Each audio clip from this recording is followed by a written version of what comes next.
Assalamualaikum warahmatullahi wabarakatuh. Selamat sore semuanya. Jumpa lagi dengan saya Yudhama dari Jalan-Jalan Sepak Bola dari Indonesia. Semoga sehat-sehat semua teman-temanku di Indonesia ataupun di Malaysia ya.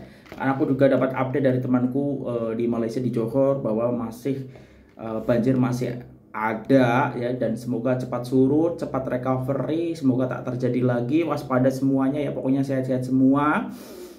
Seperti itu. Nah, di kesempatan kali ini aku kembali akan cakap soal Radamel Falco ya, kaitannya biaya yang perlu dikeluarkan oleh Johor Darul Ta'zim apabila memang akan mendatangkan beliau menunggu sisa kontraknya bersama Rayo Vallecano ketika berakhir nanti kemungkinan bulan Juni ya.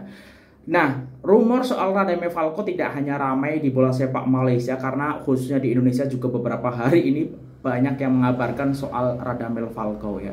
Nah, kalau misalnya di media-media Indonesia tuh, misalnya dari Kompas ya, Falco diincar klub Malaysia JDT Kalstim dengan back timnas Indonesia ya. Ini karena kita tahu ada kaitannya dengan Jordi Amat yang sekarang dipercaya sebagai kapten Johor Darul Ta'zim.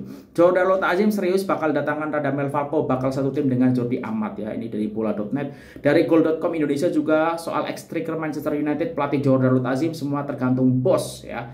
Ini kaitannya dengan statement dari Tano ya, kemarin selepas laga kedua Liga Super Malaysia. Dari Bola Sport juga media besar ini, ex-striker Manchester United dikabarkan bakal direkrut klub raksasa Liga Malaysia.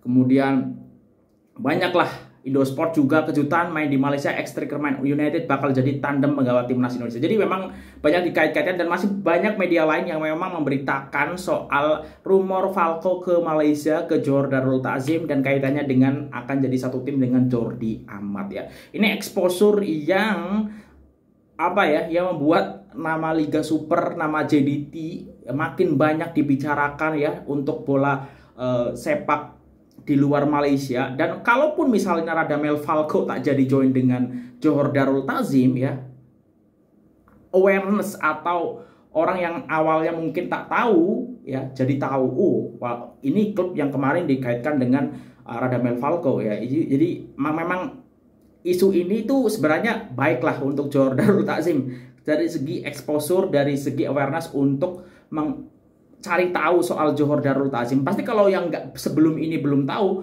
tiba-tiba misalnya penyokong MU ya tahu, ini Falco dikaitkan dengan JDT, pasti ada yang coba ulik, JDT ini klub semacam apa. Akhirnya tahu bahwa JDT ini adalah klub yang mendominasi Liga Malaysia 9 tahun terakhir dan mau ke 10 tahun ini, dan tahu akhirnya kepo-kepo fasilitinya dan segala macamnya, pasti ada yang macam itu. Jadi ini efeknya sebenarnya baik ya, terlepas nanti jadi atau tidaknya. Nah, bagaimana dengan ketika Radamel Falco ini jadi pemain Malaysia, pemain Johor Darul Ta'zim ya, pasti harganya tak murah ya, karena ada yang kaitannya juga mungkin dari segi harga ini sangat mahal untuk gaji dan segala macam, tapi untuk kepentingan marketing JDT ini mungkin berimpact yang powerful macam itu ya. Tapi kita coba tengok ya, Radamel Falco ini pemain yang boleh dibilang striker, walaupun sekarang usianya sudah tak produktif, tapi kalau kita tengok historikalnya memang sangat baik ya. Di AS Monaco dia dari 140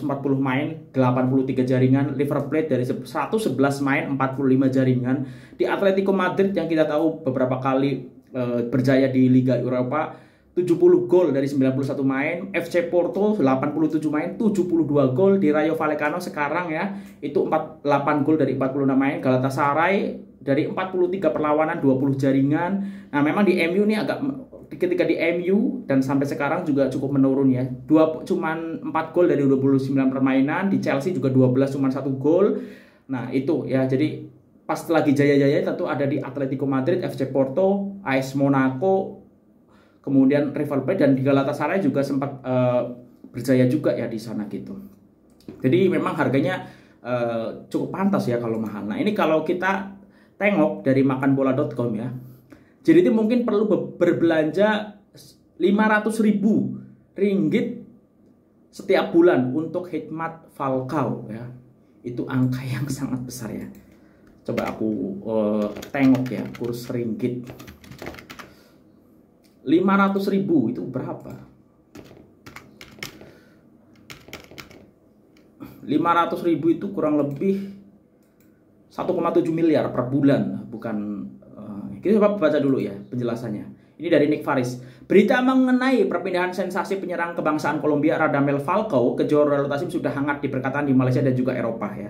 Kita tahu yang makin memperkuatkan adalah ketika Marca mengkaitkan Falcao ini yang akan pindah ke Johor Darul Ta'zim ya. Itu yang membuat makin nampaknya ini makin dekat ya. Walaupun aku kalau buat video sebelum ini dibilang santai aja ya, kayak gitu ya, tapi tak apalah, ini kan memang ramai dibicarakan.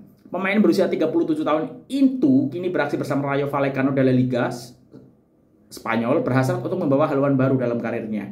Bekas bintang Atletico Madrid ini difahamkan telah pun ditawarkan kontrak untuk menyertai juara 9 kali Liga Super Malaysia, menerusi laporan oleh sebuah media di sana yaitu Marca.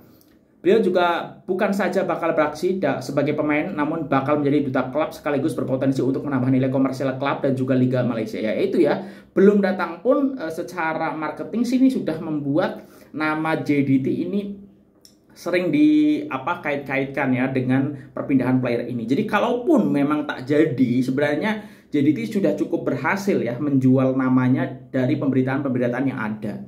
Namun begitu, menerusi beberapa laporan dari Spanyol, Rayo Vallecano difahamkan membayar sebanyak 1,2 juta euro bersamaan 5,6 juta setiap tahun bagi Hikmat Falcao, 5,6 juta tahun ringgit Malaysia ya. Ini juga bermaksud skuad Harimau Selatan akan berbelanja sekitar 466,7 ribu setiap bulan. Sekiranya mereka benar-benar mampu merealisasikan hasrat ini ya. Perpindahan Falcao bukan saja dapat memberikan nilai tambah kepada pasukan, malah mewujudkan persaingan sehat bagi mengisi posisi nomor 9 yang sudah selesai diisi oleh Beksen da Silva. Malah ini juga merupakan salah satu usaha baginda TMJ yang mau mempersiapkan skuad menjelang sepak mula Liga Juara-Juara AFC bagi musim hadapan. Falcao juga difahamkan akan memainkan peranan selaku duta klub, sekaligus bakal membuka mata semua pihak tentang JDT dan Malaysia. Ya mungkin untuk kawasan regional kita sudah tahu nama JDT sudah cukup punya nama ya di Asia Tenggara, bahkan dengan kiprah JDT musim lepas yang berhasil menggagalkan nama-nama besar di Asia ya. Macam Kawasaki Frontale dan juga Ulsan Hyundai sudah sempat mengangkat lah nama JDT. Tapi memang kalau misalnya Falcao memang jadi ini akan menambah perluasan ya, luaskan kuasamu, perluasan dari nama JDT mungkin tidak hanya di Asia tapi semerbak namanya akan beberapa kali dikaitkan dengan media-media Eropa yang seperti yang sudah terjadi gitu. Nah itu ya, jadi angkanya itu hampir 500 ribu ringgit Malaysia. Itu kalau di kalau dirupiahkan itu kurang lebih 1,5 sampai 1,7 miliar. Itu bukan per tahun tapi per bulan ya. Jadi kalau misalnya 1,5 saja, 1, miliar kali 12 bulan itu kan berarti 12 miliar ditambah 6 miliar kurang lebih 18 miliar ya. 18 miliar untuk 1 tahun ya. Itu mungkin dapat beberapa player yang berkualiti juga yang mungkin secara usia juga masih muda gitu. Jadi itu yang harga yang harus dibayar oleh Johor Darul Ta'zim ya ketika nanti memang akan mendatangkan Radamel Falcao ya.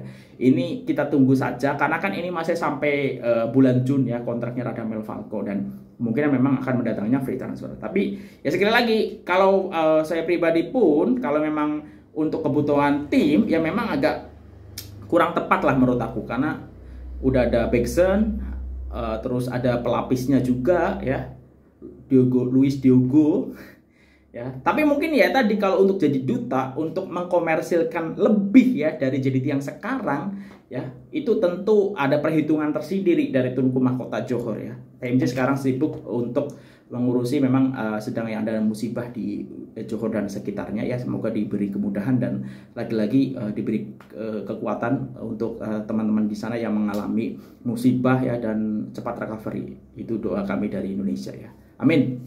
Itu kita tunggu saja apakah ini memang benar terjadi atau tidak. Tapi paling enggak kesana pasti ini akan masih jadi perbincangan sampai nanti akan kita tahu hasilnya apakah jadi atau tidak ya. Kalau saya pribadi ya, kalau cuman kebutuhan tim itu tidak memerlukan Falcao. Tapi memang kalau perhitungannya lain untuk sisi komersil dan yang lain ya, mungkin harga yang dibayarkan untuk Radamel Falcao boleh dibilang ya cukup oke ya. Tapi kalau sekali lagi kalau untuk cuman tim atau di atas padang saja ya agak terlalu banyak lah. Maksudnya ini kan JDT juga bukan JDT yang dulu yang baru membangun ya. Sekarang JDT ya udah empire, dalam artian sudah ada jenama ya, sudah punya nama di regional. Jadi ya, tapi ya benar juga sih, maksudnya entah itu jadi nggak jadi ketika ada keinginan untuk mendatangkan Radamel Falcao. Ini sebuah strategi yang sangat brilian yang dimiliki oleh manajemen JDT ataupun PMJ. Kita tunggu saja seperti apa, seperti yang ada di komentar, santai aja. Ya oke, kita santai, kita lihat perkembangannya apakah jadi atau tidak. Nah, menurut korang seperti apa? Tulis di kolom komentar. Mungkin itu dari saya. Wassalamualaikum warahmatullahi wabarakatuh.